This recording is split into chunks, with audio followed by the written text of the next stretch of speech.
ಎಲ್ರಿಗೂ ನಮಸ್ಕಾರ. ಎಲ್ಲರೂ ಹೇಗಿದ್ದೀರಾ? ಎಲ್ಲರೂ ರಾಯರ ಕೃಪೆಯಿಂದ ಚೆನ್ನಾಗಿದ್ದೀರಾ ಅಂತ ನಾನು ಭಾವಿಸ್ತೀನಿ. ರಾಯರು ನಿಮ್ಮೆಲ್ರಿಗೂ ಸುಖ, ಶಾಂತಿ, ನೆಮ್ಮದಿ, ಆಯುಸ್ಸು, ಆರೋಗ್ಯ, ಭಾಗ್ಯ ಕೊಟ್ಟು ಕಾಪಾಡಲಿ ಅಂತ ನಾನು ಕೇಳ್ಕೊತೀನಿ. ಪ್ರತಿದಿನ ರಾಯರಿಗೆ ಪೂಜೆ ಮಾಡೋದ್ರಿಂದ, ರಾಯರಿಗೆ ಅಂತಲ್ಲ, ನಾವು ಮನೆಯಲ್ಲಿ ಡೈಲಿ ಬೆಳಿಗ್ಗೆ ನಾವು ದೀಪ ಹಚ್ಚೋದ್ರಿಂದ ನಮಗಾಗೋ ಅಂಥ ಅನುಗ್ರಹಗಳು.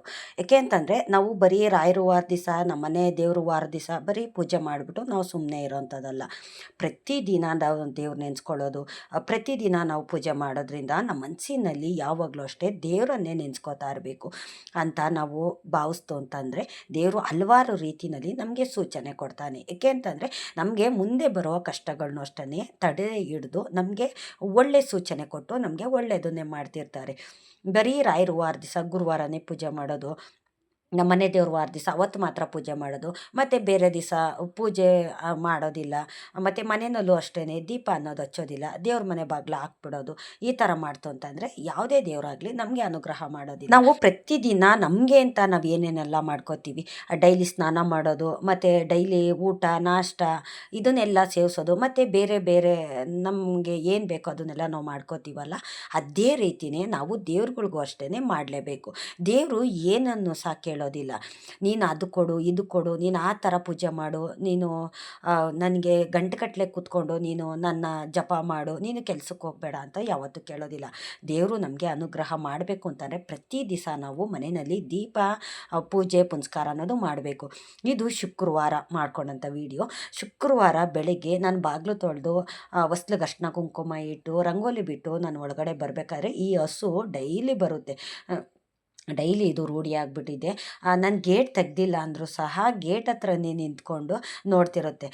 ನನಗೆಲ್ಲ ಕೆಲಸನೂ ಆಗಿತ್ತು, ಪೂಜೆನೂ ಆಗಿತ್ತು. ಹಂಗಾಗಿ ಪೂಜೆ ಆಗ್ತಿದ್ದಂಗೆ ಹಸು ಬತ್ತಲ್ಲ, ಅದಕ್ಕೂ ಹಣೆಗೆ ಅರ್ಶಿನ ಕುಂಕುಮ, ಕಾಲಿಗೆ ಎಲ್ಲ ಇಟ್ಬಿಟ್ಟು, ಮತ್ತು ಬಾಳೆಹಣ್ಣು ಕೊಟ್ಟೆ, ಮತ್ತು ಏನಾದರೂ ಮನೆಯಲ್ಲಿ ಇರುತ್ತಲ್ಲ, ನೈಟು ಚಪಾತಿ ಮಾಡಿರೋದು ಇಲ್ಲ ನೈಟ್ ಏನಾದರೂ ಮುದ್ದೆ ಮಾಡಿರೋದು, ನಾನು ಒಂದು ಮುದ್ದೆ ಹೆಚ್ಚಾಗೆ ಮಾಡಿರ್ತೀನಿ. ಏಕೆಂತಂದರೆ ಬೆಳಗ್ಗೆ ಹಸು ಬರುತ್ತಲ್ಲ, ಹಂಗಾಗಿ ಅದಕ್ಕೆ ಕೊಡೋದಕ್ಕೆ ಅಂದ್ಬಿಟ್ಟು ಮುದ್ದೆ ಮಾಡಿದ್ರೆ ಒಂದು ಮುದ್ದೆ ಜಾಸ್ತಿನೇ ಮಾಡಿರ್ತೀನಿ. ಚಪಾತಿ ಮಾಡಿದ್ರೆ ಒಂದು 2-3 ಚಪಾತಿ ಜಾಸ್ತಿ ಮಾಡ್ತೀನಿ. ಏಕೆಂತಂದರೆ ನಾಯಿಗಳು ಬರ್ತಾವಲ್ಲ, ನಾಯಿಗಳಿಗೂ ಸಹ ನಾನು ಚಪಾತಿ ಹಾಕ್ತೀನಿ. ಹಾಗಾಗಿ ಶುಕ್ರವಾರ ಬೆಳಗ್ಗೆನೇ ಪೂಜೆ ಮಾಡಿದ ನಂತರನೇ ಹಸು ಬತ್ತು ಇದು. ಏಕೆ ಅಂತಂದರೆ, ನಾವು ಪ್ರತಿ ದಿವಸ ದೇವ್ರನ್ನ ನಾವು ನೆನೆಸ್ಕೋತೀವಿ, ರಾಯರೇ ಮತ್ತು ನಮ್ಮ ಮನೆ ದೇವರಾಗಿರ್ಬೋದು, ಎಲ್ಲ ದೇವ್ರನ್ನೂ ನಾವು ನೆನೆಸ್ಕೋತೀವಿ ಅಂದರೆ ದೇವ್ರುಗಳು ನಮಗೆ ಅನುಗ್ರಹ ಮಾಡೋದಕ್ಕೆ ಅಂತಲೇ ನಮ್ಮ ಮನೆ ಬಾಗಿಲುಗಳಿಗೆ ಈ ಥರ ಒಂದು ಪ್ರಾಣಿ ರೂಪದಲ್ಲಿ ಬರ್ತಾರೆ ಅಲ್ವಾ. ಅದು ಹಸು ಬರೋದು ಅಂತಂದರೆ ಸುಮ್ಮನೆ ಮಾತಲ್ಲ. ನಮ್ಮನೆ ಎದುರುಗಡೆ ಸುಮಾರು ಹಸುಗಳು ಓಡಾಡ್ತವೆ ಅಂತಂದರೆ ಎಲ್ಲರ ಮನೆಗೂ ಹಸುಗಳು ಹೋಗೋದಿಲ್ಲ, ಎಲ್ಲರ ಮನೆ ಹತ್ರ ಹೋಗಿ ಹೀಗೆ ನಿಂತ್ಕೊಳ್ಳೋದಿಲ್ಲ. ಅಲ್ಲಿ ಮನೆ ಬಾಗಿಲಲ್ಲಿ ಗಂಜಲ ಹಾಕೋದು ಮತ್ತು ತಪ್ಪೆ ಹಾಕೋದು ಇದನ್ನೆಲ್ಲ ಮಾಡೋದಿಲ್ಲ. ಅಲ್ಲಿ ನಾನು ಇದನ್ನೆಲ್ಲ ತಿನ್ನಿಸ್ಬೇಕಾದ್ರೆ ಅದು ಗಂಜಲ ಹಾಕ್ತು. ಸುಮಾರು 1 ಬಾಟ್ಲಷ್ಟು ಗಂಜಲ ಸಿಕ್ತು ನನಗೆ. ಅಂದರೆ ಇದು ನಾಟಿ ಹಸು, ನಾಟಿ ಹಸಿನ ಗಂಜಲ ಅಂದರೆ ತುಂಬಾ ಶ್ರೇಷ್ಠ. ಹಂಗಾಗಿ ನಾನು ದೇವ್ರ ಮನೆ ಕ್ಲೀನ್ ಮಾಡೋದಕ್ಕೆ ಮತ್ತು ಮನೆ ಕ್ಲೀನ್ ಮಾಡ್ಕೊಳ್ಳೋದಕ್ಕೆ ಅಂತ ನನಗೆ ಒಂದು ಅರ್ಧ ಲೀಟ್ರ್ ಕ್ಯಾನಷ್ಟು ನನಗೆ ಗಂಜಲ ಅನ್ನೋದು ಆಗ್ತಿದ್ದು, ಅದನ್ನು ಸಹ ನಾನು ಇಟ್ಕೊಂಡೆ. ಮತ್ತು ಅದಕ್ಕೆ ಬಾಳೆಹಣ್ಣು ಕೊಡೋದು, ಮತ್ತು ಚಪಾತಿ ಉಳಿದಿತ್ತು, ಚಪಾತಿ ಕೊಟ್ಟೆ. ನೈಟು ಮುದ್ದೆ ಮಾಡಿದ್ದೆ, ಒಂದು ಮುದ್ದೆ ಇತ್ತು, ಅದಕ್ಕೆ ಕೊಟ್ಟೆ ನಾನು. ನಮ್ಮ ಮನೆ ಹತ್ರ ಓಡಾಡೋ ಅಂಥವ್ರು ಹೇಳ್ತಿದ್ರು, ನೋಡಿ ಹಸು ಎಷ್ಟು ಚೆನ್ನಾಗಿ ಬಂದು ಒಳಗಡೆನೇ ಬರ್ತುತ್ತೆ ಅಂತ. ಏಕೆಂತಂದರೆ ಅದಿನ್ನೂ ಒಳಗಡೆ ಮನೆ ಒಳಗಡೆನೇ ಬಂದುಬಿಡೋದು, ಕಾಲು ಸ್ಕಿಡ್ ಆಗುತ್ತೆ. ಅದಕ್ಕೆ ಏನಾದರೂ ಮ್ಯಾಟ್ಗಳು ಹಾಕಿ ನಂತರ ನಾವು ಒಳಗಡೆ ಏನಾದರೂ ತಿನ್ನೋದಕ್ಕೆ ಕೊಟ್ಬಿಟ್ಟು ಕಳಿಸ್ಬೋದು. ಮ್ಯಾಟ್ಗಳು ಹಾಕಿದ್ರೆ ಮಾತ್ರ ಹಸುಗಳು ಬರೋ ಅಂಥದ್ದು, ಇಲ್ಲಾಂದರೆ ಅದು ಬಂದರೆ ಕಾಲು ಸ್ಕಿಡ್ ಆಗುತ್ತೆ, ಬಿದ್ದೋಗುತ್ತೆ. ಹಂಗಾಗಿ ಒಳಗಡೆ ಬರೋದಕ್ಕೆ ಅದು ಹೆದ್ರುಕೊತ್ತದು. ಅಲ್ಲಿಗಂಟ ಪೋಟಿಕ ತಕ ಬತ್ತು ಅದು. ನನಗೆ ತುಂಬ ಖುಷಿ ಆಯಿತು. ನನಗೆ ಶುಕ್ರವಾರ ಬೆಳಗ್ಗೆನೇ ಪೂಜೆ ಮಾಡಿದ ನಂತರ ಹಸು ಬಂದು ಈ ಥರ ನಿಂತಿತ್ತಲ್ಲ, ತಾಯಿ ಮಹಾಲಕ್ಷ್ಮಿ ಅನುಗ್ರಹನೇ ಆಗಿದೆ. ಮತ್ತು ನನ್ನ ತಂದೆ ರಾಯರು ಅವ್ರ ರೂಪದಲ್ಲಿ ಬಂದಿದ್ದಾರೆ ಅಂತ ನಾನು ಅಂದ್ಕೊಂಡೆ. ನನಗೆ ಪ್ರತಿ ದಿವಸನೂ ಅಷ್ಟೇ ಈ ಹಸು ಬಂದು ನಮ್ಮ ಮನೆ ಬಾಗಿಲಲ್ಲಿ ನಿಂತ್ಕೊಳ್ಳುತ್ತೆ. ನಾನು ಏನಾದರೂ ಸಹ ಕೊಡ್ತಾ ಇರ್ತೀನಿ. ಗೇಟ್ ಓಪನ್ ಮಾಡಿಲ್ಲ ಅಂದರೂ ಸಹ ಗೇಟ್ ಹತ್ರನೇ ನಿಂತ್ಕೊಂಡು ಅದು ಕೊಂಬಲ್ಲಿ ಗೇಟನ್ನು ಈ ಥರ ಸೌಂಡ್ ಮಾಡ್ತಿರುತ್ತೆ. ಆವಾಗ ನನಗೆ ಗೊತ್ತಾಗುತ್ತೆ ಹಸು ಬಂದಿದೆ ಅಂತ. ಅವಾಗ ಹೋಗಿ ಏನಾದರೂ ಕೊಡೋ ಅಂಥದ್ದು. ನೋಡಿ, ಎಲ್ಲರ ಮನೆಗೂ ಈ ಥರ ಹಸು ಹೋಗಿ ಅಲ್ಲಿ ನಿಂತ್ಕೊಳ್ಳೋ ಅಂಥದ್ದಲ್ಲ. ನಾವು ದೇವ್ರನ್ನ ಎಷ್ಟು ನಂಬಿರ್ತೀವೋ ದೇವರು ಅವ್ರ ರೂಪದಲ್ಲಿ ಪ್ರಾಣಿ ರೂಪದಲ್ಲಿ ಬಂದು ಹಸುಗಳು ನಮ್ಮ ಮನೆ ಹತ್ರ ಬರೋ ಅಂಥದ್ದು. ನಮ್ಮ ಮನೆ ಹತ್ರ ಎಷ್ಟೊಂದು ಮನೆಗಳಿದ್ದಾವೆ, ಅಂದರೆ ಯಾರ ಮನೆ ತಕ್ಕೂ ಜಾಸ್ತಿ ಹೋಗೋದಿಲ್ಲ. ಭಗವಂತನ ಅನುಗ್ರಹ ಇದ್ರೇ ಪ್ರತಿಯೊಬ್ಬರು ಮನೆ ತಕ್ಕೂ ಹೋಗೋ ಅಂಥದ್ದು. ಹಾಗ ಅಂದ್ಬಿಟ್ಟು ಅವ್ರಿಗೆ ದೇವ್ರ ಅನುಗ್ರಹ ಇಲ್ಲ ಅಂತ ನಾನು ಹೇಳೋದಿಲ್ಲ. ಅಂದರೆ ನಾನು ಅದನ್ನು ರೂಢಿ ಮಾಡ್ಕೊಂಡ್ಬಿಟ್ಟಿದ್ದೀನಿ. ಬೆಳಗ್ಗೆ ಪೂಜೆ ಆಗಿದ ನಂತರ ನಾಯಿಗಳಿಗೆ ಊಟ ಹಾಕೋದು, ಬಿಸ್ಕೆಟ್ ಹಾಕೋದು, ಹಸುಗಳು ಬಂದರೆ ಅದಕ್ಕೆ ಬಾಳೆಹಣ್ಣು ಕೊಡೋದು. ನಾನು ಪೂಜೆಗೆ ಅಂತ ಬಾಳೆಹಣ್ಣು ತಂದರೆ ನಾವು ಮನೆಯಲ್ಲಿ ತಿನ್ನೋದೇ ಕಮ್ಮಿ, ಜಾಸ್ತಿ ಯಾರು ಬಾಳೆಹಣ್ಣೆಲ್ಲ ನಮ್ಮ ಮನೆ ತಿನ್ನೋದಿಲ್ಲ. ನಾನು ಹಸುಗಳಿಗೆ ಡೈಲಿ ಒಂದೊಂದು ಬಾಳೆಹಣ್ಣು ನಾನು ಹಸುಗಳಿಗೆ ಅಂತಲೇ ಕೊಡ್ತೀನಿ. ಇನ್ನು ಅಡುಗೆ ಮಾಡ್ತು ಅಂತಂದರೆ ಅಡುಗೆ ಮಾಡಿದ್ರೆ ಏನಾದರೂ ಸ್ವಲ್ಪ ಹೆಚ್ಚಿಗೆ ಮಾಡ್ತೀನಿ. ಅಂದರೆ ಅನ್ನ ಎಲ್ಲ ಜಾಸ್ತಿ ಹಸುಗಳಿಗೆ ಕೊಡೋದಕ್ಕೆ ಹೋಗಬಾರ್ದು. ಮುದ್ದೆ ಮಾಡಿದ್ರೆ ಮತ್ತು ಚಪಾತಿ ಮಾಡಿದ್ರೆ ರೊಟ್ಟಿ ಮಾಡಿದ್ರೆ ಜಾಸ್ತಿನೇ ಮಾಡ್ತೀನಿ. ನಾನು 2-3 ರೊಟ್ಟಿ ಹೆಚ್ಚಾಗಿ ಮಾಡ್ತೀನಿ. ಮುದ್ದೆ ಮಾಡಿದ್ರೆ ಒಂದು ಮುದ್ದೆ ಜಾಸ್ತಿ ಮಾಡ್ತೀನಿ. ಚಪಾತಿ ಮಾಡಿದ್ರೆ ಜಾಸ್ತಿ ಚಪಾತಿ ಮಾಡ್ತೀನಿ. ಇಲ್ಲಿ ನಾಯಿಗಳು ಬರ್ತಾವಲ್ಲ, ನಾನು ಡೈಲಿ ನಾಯಿಗಳಿಗೆ ಚಪಾತಿ ಹಾಕೋವಂಥದ್ದು ರೂಢಿ ಮಾಡ್ಕೊಂಡಿದ್ದೀನಿ. ಹಂಗಾಗಿ ಅವುಗಳು ಬರ್ತವೆ. ನಾವು ಅನ್ಕೋತೀವಿ, ಭಗವಂತ ನೀನು ನನಗೆ ಅನುಗ್ರಹ ಮಾಡ್ತಿಲ್ಲ, ನಾನು ಪೂಜೆ ಮಾಡಿದ್ರು ನನಗೆ ನೀನು ಏನ್ಗೆ ಒಳ್ಳೇದು ಮಾಡ್ತಿಲ್ಲ, ಸೂಚನೆ ಕೊಡ್ತಾ ಇಲ್ಲ ಅಂತ. ಇಲ್ಲ, ದೇವ್ರು ಎಲ್ಲರಿಗೂ ಇರ್ತಾನೆ. ಪ್ರತಿಯೊಬ್ಬರಿಗೂ ದೇವರನ್ನ ಅನುಗ್ರಹ ಇದ್ದೇ ಇರುತ್ತೆ. ಆದರೆ ನಾವು ದೇವ್ರನ್ನ ಎಷ್ಟು ನಂಬ್ತೀವೋ ಅಷ್ಟು ದೇವ್ರುಗಳು ನಮ್ಮ ಜೊತೆಲಿದ್ದು ನಮಗೆ ಅನುಗ್ರಹ ಮಾಡ್ತಾರೆ. ಆದರೆ ನಾನಿದ್ದೀನಿ, ನೀನು ನಂಬಿದೆಯಲ್ಲ ನನ್ನನ್ನು, ನಾನಿದ್ದೀನಿ ಅಂತಂದ್ಬಿಟ್ಟೆ ಈ ಥರ ಪ್ರಾಣಿ ರೂಪದಲ್ಲಿ, ಹಸು ರೂಪದಲ್ಲಿ ಬರೋ ಅಂಥದ್ದು. ಇನ್ನು ಜಿರಿ ಆಗಿರ್ಬೋದು, ಜಿರಿ ಅಂತೂ ನಮ್ಮ ಮನೆ ಹತ್ರ ಜಾಸ್ತಿನೇ ಬರ್ತವೆ. ನಾನು ಹೊಡಿಯೋದಕ್ಕೆ ಹೋಗೋದಿಲ್ಲ. ನಮ್ಮ ಮಕ್ಳು ಹೇಳ್ತಾರೆ, ಹೊರ್ಗಡೆ ಅಲ್ಲಿ ಟಾಯ್ಲೆಟ್ಗೆ ಹೋದಾಗ ಅಲ್ಲೆಲ್ಲ ಜಿರಿಗಳಿರ್ತವೆ ಕಣಮ್ಮ ಅಂತಾರೆ. ನಾನು ಹೇಳ್ತೀನಿ, ಅದನ್ನು ಏನ್ರಲ್ಲಾರು ಹಿಡ್ಕೊಂಡು ಹೊರ್ಗಡೆ ರೋಡ್ಗೆ ಹಾಕ್ಬಿಡಿ, ಹೊಡಿಯೋದಕ್ಕೆ ಹೋಗಬೇಡಿ ಅಂತ. ಆ ಥರ ಜಿರಿನೂ ಅಷ್ಟೇ ಲಕ್ಷ್ಮೀ ಸ್ವರೂಪ. ಹಸು ಆಗಿರ್ಬೋದು, ಜಿರಿ ಆಗಿರ್ಬೋದು, ಇದು ಏನೇ ಬಂದರೂ ಅಷ್ಟೇ ಅದು ಲಕ್ಷ್ಮೀ ಸ್ವರೂಪ. ಅದು ನಮ್ಮನ್ನು ಕಚ್ಚುತ್ತೆ ಅಂತ ಅಂದ್ಬಿಟ್ಟು ನಾವು ಹೊಡೆದು ಸಾಯಿಸೋದಕ್ಕೆಲ್ಲ ಹೋಗಬಾರ್ದು. ಏನರಲ್ಲಾರು ಹಿಡ್ಕೊಂಡು ಹೋಗ್ಬಿಟ್ಟು ಹೊರಗಡೆ ಬಿಟ್ಬಿಟ್ರೆ ಅದ್ರ ಪಾಡ್ಗೆ ಅದು ಹೋಗ್ತವೆ. ನಾವು ಪ್ರಾಣಿಗಳಿಗೆ ತೊಂದರೆ ಕೊಟ್ರೇ ಅವು ನಮಗೆ ತೊಂದರೆ ಕೊಡೋ ಅಂಥದ್ದು. ನಾವು ಅವಕ್ಕೇನು ತೊಂದರೆ ಮಾಡಿಲ್ಲ ಅಂದರೆ ಅವಾಗ ಅವು ಬಂದು ನಮಗೆ ಕಣ್ಣಿಗೆ ಕಾಣಿಸ್ಕೋತವೆ. ಯಾಕೆ ಅಂತಂದರೆ ಲಕ್ಷ್ಮೀ ತಾಯಿ ನಮ್ಮ ಜೊತೇಲಿ ಇದ್ದರೆ, ಲಕ್ಷ್ಮೀ ದೇವಿ ಅನುಗ್ರಹ ಆಗಿದ್ದರೆ ಈ ಥರ ಸೂಚನೆಗಳನ್ನೋದನ್ನು ಭಗವಂತ ಕೊಡ್ತಿರ್ತಾನೆ. ಇನ್ನು ಪ್ರತಿ ದಿವಸ ಪೂಜೆ ಮಾಡೋದ್ರಿಂದ ನಮಗೆ ಹಲವಾರು ರೀತಿಯಲ್ಲಿ ಒಳ್ಳೆಯದನ್ನೇ ಮಾಡ್ತಿರ್ತಾರೆ. ಎಂತೆಂಥ ಕಷ್ಟ ಬರಲಿ ಆ ಕಷ್ಟನೆಲ್ಲ ದೂರ ಮಾಡ್ತಿರ್ತಾರೆ. ಏಕೆ ಅಂತಂದರೆ ನಾವು ದೇವ್ರನ್ನ ನಂಬಿರ್ತೀವಿ. ಮನೆಯಲ್ಲಿ 2 ಟೈಮು ಪೂಜೆ ಪುನಸ್ಕಾರ ಮಾಡ್ತಿದ್ರು ಸಾಕು, ಮನೆಯಲ್ಲಿ ಯಾವುದೇ ಒಂದು ನೆಗೆಟಿವ್ ಎನರ್ಜಿ ಇರೋದಿಲ್ಲ. ಈಗ ಗುರುವಾರ ರಾಯರ ವಾರ ಬರುತ್ತೆ, ಬರೀ ಗುರುವಾರ ಮಾತ್ರ ರಾಯರಿಗೆ ತುಪ್ಪು ದೀಪ ಹಚ್ಚಿ ನಾವು ಪೂಜೆ ಮಾಡ್ತೀವಿ. ಅಂದರೆ ಪ್ರತಿಯೊಬ್ಬರು ಹಲವಾರು ರೀತಿಯಲ್ಲಿ ರಾಯರ ಪೂಜೆ ಮಾಡ್ತಾರೆ. ಅಂದರೆ ಶನಿವಾರ ಬಂದರೆ ಪೂಜೆ ಮಾಡೋ ಅಂಥದ್ದು, ಅವ್ರ ಮನೆ ದೇವ್ರ ವಾರ ಯಾವತ್ತಿರುತ್ತೋ ಅವತ್ತು ಪೂಜೆ ಮಾಡೋದು, ರಾಯರ ವಾರ ಯಾವತ್ತು ಇರುತ್ತೋ ಅವತ್ತು ಪೂಜೆ ಮಾಡೋವಂಥದ್ದು ಅಷ್ಟೇ. ನಾವು ಮಾಡಿದ್ರೆ ಯಾವುದೇ ದೇವ್ರುಗಳಾಗಲಿ ನಮಗೆ ಅನುಗ್ರಹ ಮಾಡೋದಕ್ಕೆ ಹಿಂದೆ ಮುಂದೆ ನೋಡ್ತವೆ. ನಾವು ಪ್ರತಿ ದಿವಸ ಪೂಜೆ ಮಾಡಬೇಕು, ಎಲ್ಲ ಟೈಮಲ್ಲೂ ಪೂಜೆ ಮಾಡಬೇಕು. ನಾವು ಎಲ್ಲ ದಿವಸನೂ ದೇವಸ್ಥಾನಕ್ಕೆ ಹೋಗಬೇಕು. ಈಗ ದೇವ್ರ ವಾರ ಇದೆ, ಆ ದೇವ್ರ ವಾರದ ದಿವಸ ಮಾತ್ರ ನಾವು ದೇವಸ್ಥಾನಕ್ಕೆ ಹೋಗೋದು ಅಂತಲ್ಲ. ಎಲ್ಲ ದೇವ್ರ ಅನುಗ್ರಹ ಆಗಬೇಕು ಅಂತಂದರೆ ನಾವು ಪ್ರತಿ ದಿವಸನೂ ಅಷ್ಟೇ ಮನೆಯಲ್ಲಿ ಪೂಜೆ ಮಾಡಬೇಕು. ಕಣ್ಣಿಗೆ ಯಾವ ದೇವಸ್ಥಾನ ಕಾಣುತ್ತೋ ನಾವು ಹೋಗೋ ದಾರಿನಲ್ಲಿ ಕಣ್ಣಿಗೆ ದೇವಸ್ಥಾನ ಕಾಣುತ್ತಲ್ಲ, ಆ ದೇವಸ್ಥಾನಕ್ಕೆಲ್ಲ ಹೋಗಿ ನಾವು ಕೈ ಮುಕ್ಕೊಂಡು ತೀರ್ಥ ಪ್ರಸಾದ ತೊಗೊಂಡು ಬಂತು ಅಂತಂದರೆ ನಮಗೆ ಯಾವುದೇ ಒಂದು ಕಷ್ಟ ಬರೋದಕ್ಕೆ ಮುಂಚೆನೂ ಭಗವಂತ ನಮ್ಮ ಜೊತೇಲಿ ಇರ್ತಾನೆ ಅನ್ನೋದಕ್ಕೆ ಹಲವಾರು ರೀತಿಯಲ್ಲಿ ನಮಗೆ ಸೂಚನೆ ಕೊಡ್ತಾನೆ. ಇನ್ನು ಕೆಲವರು ಹೇಳ್ತಾರೆ, ನನಗೆ ಆರೋಗ್ಯನೇ ಸರಿ ಇಲ್ಲ, ನನಗೆ ಆರೋಗ್ಯದಲ್ಲಿ ತುಂಬ ಸಮಸ್ಯೆ ಇದೆ, ನಾನು ದೇವ್ರ ಪೂಜೆ ಮಾಡ್ತೀನಿ, ರಾಯರಿಗೂ ಪೂಜೆ ಮಾಡ್ತೀನಿ, ಎಲ್ಲ ದೇವ್ರಿಗೂ ನಾನು ಪೂಜೆ ಮಾಡ್ತೀನಿ, ಆದರೂ ನನಗೆ ಆರೋಗ್ಯ ಸರಿ ಹೋಗ್ತಿಲ್ಲ ಅಂತ. ಆರೋಗ್ಯ ನಮಗೆ ಬರಬೇಕು ಅಂತಂದರೆ, ಆರೋಗ್ಯ ವೃದ್ಧಿ ಆಗಬೇಕು ಅಂತಂದರೆ ಬೆಳಿಗ್ಗೆ ಬೇಗ ಎದ್ದು ಸೂರ್ಯ ಉದಯ ಆಗೋದ್ರ ಒಳಗಡೆ ನಾನು ಹೇಳಿದೆ, ನಿಮಗೆ ಪೂಜೆ ಮಾಡೋ ಅವಶ್ಯಕತೆ ಇತ್ತು ಅಂತಂದರೆ ಪೂಜೆ ಮಾಡಿ, ಮಾಡೋಕ್ಕಾಗಿಲ್ಲ ಅಂತಂದರೆ ಕೈಕಾಲು ಮುಖ ತೊಳ್ಕೊಂಡು ಸೂರ್ಯನಾರಾಯಣನಿಗೆ ನೀವು ಪ್ರತಿದಿನ ನಮಸ್ಕಾರ ಹಾಕಿ. ಸೂರ್ಯ ಉದಯ ಆಗೋಂಥ ಟೈಮಲ್ಲಿ ನೀವು ಪ್ರತಿದಿನ ನೀವು ನಮಸ್ಕಾರ ಹಾಕಿ ನೋಡಿ, ಆರೋಗ್ಯ ವೃದ್ಧಿ ಆಗುತ್ತೆ.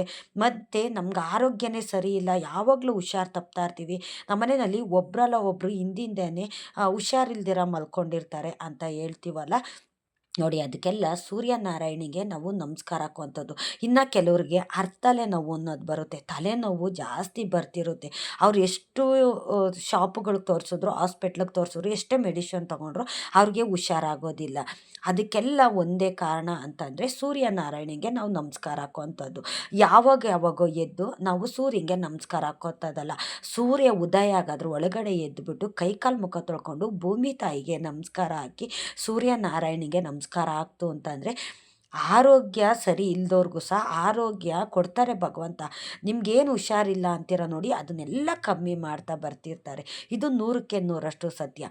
ನಾನು ಹೇಳೋದ್ರ ಮೇಲೆ ನಿಮ್ಮ ನಂಬಿಕೆ ಇಲ್ಲ ಅಂದರೆ ಯಾರಾದರೂ ತಿಳಿದವ್ರು ಇರ್ತಾರಲ್ಲ ಅವ್ರನ್ನ ಕೇಳಿ ನೋಡಿ, ಅವರೇ ಹೇಳ್ತಾರೆ. ಏಕೆ ಅಂತಂದರೆ ಪ್ರತಿಯೊಬ್ರಿಗೂ ಇದು ಗೊತ್ತಿರುತ್ತೆ. ಅಂದರೆ ಕೆಲವ್ರಿಗೆ ಗೊತ್ತಿಲ್ಲ ಅಂತ ಅನ್ನೋರಿಗೆ ನಾನು ಹೇಳೋ ಅಂಥದ್ದು ಎಲ್ಲವೂ ನಮಗೆ ಗೊತ್ತಿದೆ ಅಂತಲೂ ಸಹ ನಾವು ತಿಳ್ಕೊಳ್ಳೋದಕ್ಕೆ ಹೋಗ್ಬಾರ್ದು. ಈಗ ನನಗೆ ಗೊತ್ತಿಲ್ಲದಿರೋದು ಸಹ ಬೇರೆಯವ್ರಿಗೆ ಗೊತ್ತಿರುತ್ತೆ, ಅದನ್ನು ನಾನು ಕೇಳ್ತೀನಿ.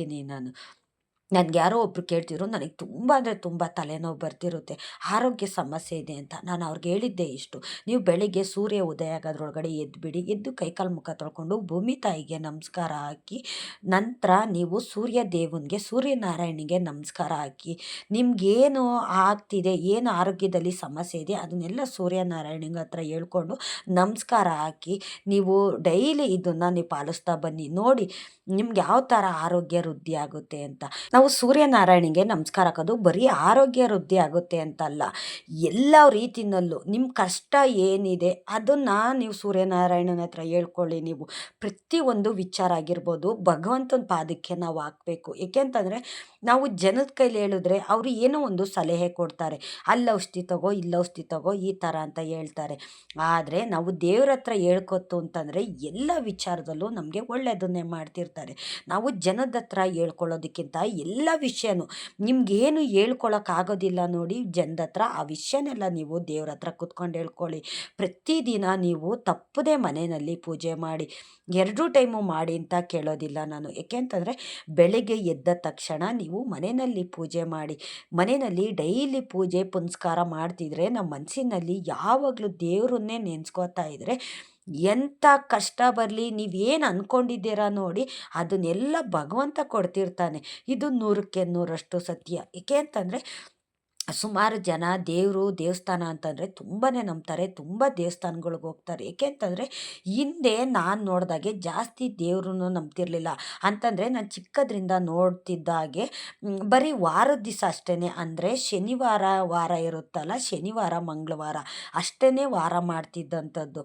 ಡೈಲಿ ಯಾರೂ ವಾರ ಮಾಡೋಕ್ಕೆ ಹೋಗ್ತಿರ್ಲಿಲ್ಲ. ಏಕೆ ಅಂತಂದರೆ ಕೆಲಸ ಕಾರ್ಯ, ಹಳ್ಳಿ ಕಡೆ ಎಷ್ಟು ಕೆಲಸ ಕಾರ್ಯ ಅನ್ನೋದಿರುತ್ತೆ, ನಾವು ಡೈಲಿ ಸ್ನಾನ ಪೂಜೆ ಮಾಡೋದಕ್ಕೆ ನಮ್ಗಾಗೋದಿಲ್ಲ ಅಂತ ಅಂದ್ಬಿಟ್ಟು ಬರೀ ಮಂಗಳವಾರ ಶನಿವಾರ ಮಾತ್ರ ಪೂಜೆ ಮಾಡ್ತಿದ್ದಂಥದ್ದು. ವಾರಕ್ಕೊಂದು ದಿವಸ ದೇವ್ರಿಗೆ ಏನಾದರೂ ನೈವೇದ್ಯ ಇಡೋ ಅಂಥದ್ದು. ಪ್ರತಿ ದಿವಸ ಇಡೋದ್ರಿಂದ ನಮಗೆ ಹಲವಾರು ಒಳ್ಳೆಯದನ್ನೇ ಮಾಡ್ತಿರ್ತಾರೆ. ನಾವು ಮನೆಯಲ್ಲಿ ಡೈಲಿ ಪೂಜೆ ಮಾಡ್ತೀವಲ್ಲ, ಆವಾಗ ಏನಾದರೂ ಸ್ವಲ್ಪ ನೈವೇದ್ಯ ಇಡಬೇಕು. ಈಗ ನಾವು ದಿನದಲ್ಲಿ 2 ಟೈಮು ಊಟ ಅನ್ನೋದು ಮಾಡೇ ಮಾಡ್ತೀವಿ ತಾನೆ. ಒಂದು ಟೈಮು ಊಟ ಮಾಡೋಕ್ಕಾಗಿಲ್ಲ ಅಂದರೂ ನಮಗೆ ಹಸಿವು ಅನ್ನೋದು ತಡ್ಕೊಳಕ್ಕಾಗೋದಿಲ್ಲ. ಹಂಗಾಗಿ ದೇವ್ರುಗಳ್ಗೂ ಅಷ್ಟೇ ಏನಾದರೂ ಒಂಚೂರು ನೈವೇದ್ಯ ಅನ್ನೋದು ಇಡಬೇಕು. ನಮಗೇನು ಮಾಡೋದಕ್ಕೆ ಸಾಧ್ಯ ಇಲ್ವಾ, ಮನೆಯಲ್ಲಿ ಕಡಲೆ ಸಕ್ಕರೆ ಬೆರೆಸ್ಬಿಟ್ಟು ದೇವ್ರಿಗೆ ಇಡೋ ಅಂಥದ್ದು, ಡ್ರೈ ಫ್ರೂಟ್ಸ್ ಇಡೋ ಅಂಥದ್ದು, ಬಾಳೆಹಣ್ಣು ಇಡೋ ಅಂಥದ್ದು ಇದೇ ಅಂತ ದೇವ್ರುಗಳು ಕೇಳೋದಿಲ್ಲ. ಯಾವುದಾದ್ರೂ ಸರಿ ಏನಾದರೂ ನೈವೇದ್ಯ ಇಟ್ಬಿಟ್ಟೆ ನಾವು ಪೂಜೆ ಮಾಡಬೇಕು. ಆವಾಗ ದೇವ್ರುಗಳ ಅನುಗ್ರಹ ನಮಗೆ ಬೇಗ ಆಗುತ್ತೆ. ಮತ್ತು ನಾವು ದೇವರು ಪೂಜೆ ಮಾಡೋದ್ರಿಂದ ನಮಗೆಲ್ಲ ಕಷ್ಟನೂ ದೂರ ಆಗುತ್ತೆ ಅಂತಲ್ಲ, ಮನಸ್ಸು ಶುದ್ಧಿಯಾಗಿರಬೇಕು, ನಾವು ಮಾಡೋ ಕೆಲಸ ಕರೆಕ್ಟಾಗಿರಬೇಕು, ನಾವು ಹೋಗೋ ದಾರಿ ಕರೆಕ್ಟಾಗಿರಬೇಕು. ಯಾರ ಮನಸ್ಸು ನಾವು ನೋಯ್ಸೋದಕ್ಕೆ ಹೋಗಬಾರ್ದು. ನಮಗೆ ಕೆಟ್ಟದಾದ್ರೂ ಪರವಾಗಿಲ್ಲ, ಆದರೆ ಬೇರೆಯವ್ರಿಗೆ ಮಾತ್ರ ಯಾವತ್ತೂ ಅಷ್ಟೇ ನಾವು ಕೆಟ್ಟದಾಗಲಿ ಅಂತ ಯೋಚನೆ ಮಾಡೋದಕ್ಕೆ ಹೋಗಬಾರ್ದು.